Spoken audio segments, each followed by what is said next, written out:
அனைவருக்கும் வணக்கம். சட்டம் கிடைத்த முக்கிய அறிவிப்பின்படி தமிழகத்தில் இன்றைய நாட்கள் ஆகஸ்ட் மாதம் 13ஆம் தேதி செவ்வாய்க்கிழமை பல்வேறு மாவட்டங்களுக்கு கனமழை எச்சரிக்கை கொடுக்கப்பட்டனர். குறிப்பாக அடுத்த 3 மணி நேரத்தில் எந்த மாவட்டங்கள் கனமழை பெய்யுள்ளது இளமைப்பு நம்ம பிரீஃபாக பார்க்கலாம்.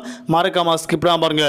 உங்களுக்கு கனமழை எச்சரிக்கை பற்றி பல முக்கிய அறிவிப்புகள் உடனுக்குடன் துல்லியமாக தெரிந்து கொள்ள நம்மளோட சேனலை கீழே இருக்க ரெக்க பட்டனை கிளிக் பண்ணி சப்ஸ்கிரைப் பண்ணிக்கோங்க. பக்கத்தில் பெல் பட்டனை கிளிக் பண்ணிக்கோங்க. இந்த வீடியோ உங்களுக்கு பிடிச்சிருந்தா லைக் பண்ணுங்க. இப்போ வாங்க வீடியோக்குள் போகலாம். நெல்லை மாவட்டத்தில் 1 மணி நேரத்திற்கும் மேலாக இடியுடன் கூடிய கனமழை பெய்துள்ளதாக தற்போது ஒரு முக்கிய அறிவிப்பு கொடுக்கப்பட்டனர். அதன்படி திண்டுக்கல், திருநெல்வேலி, தூத்துக்குடி உள்ளிட்ட மாவட்டங்கள் அடுத்த சில மணி நேரத்தில் கனமழை பெய்யுள்ளது.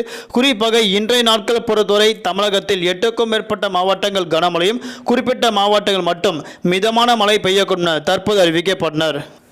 அதேபோன்று அடுத்த சில மணி நேரத்தில் இன்றைய நாட்கள் 30 முதல் 40 கிலோமீட்டர் வேகத்தில் பலத்த காற்றுடன் நீலகிரி, கோவை உள்ளிட்ட மாவட்டங்கள் கனமழை பெய்யுள்ள அறிவிக்கப்பட்டனர். குறிப்பாக ஆரஞ்சு அலர்ட் விடுக்கப்படுவதாக தற்போது அறிவிக்கப்பட்டனர்.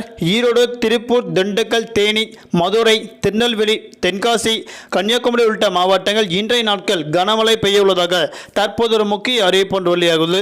அதன்படி தமிழகத்தில் வரக்கூடிய ஆகஸ்ட் மாதம் 18ஆம் தேதி வரை தமிழ்நாடு, புதுவை, காரைக்கால் பகுதியில் பெரும்பாலான மாவட்டங்கள் கனமழையும் குறிப்பிட்ட மாவட்டங்கள் மட்டும் மிதமான மழை பெய்யக்கூடும் என தற்போது அறிவிக்கப்பட்டனர். தலைநகர் சென்னை மற்றும் புறநகர் பகுதியில் அடுத்த 48 மணி நேரத்திற்கு வானம் பொதுவாக மேகமூட்டத்துடன் காணப்படும். நகரின் ஒரு சில பகுதிகள் லேசான முதல் மிதமான அவ்வப்போது இடியக்கூடிய கனமழை பெய்யக்கூடும்.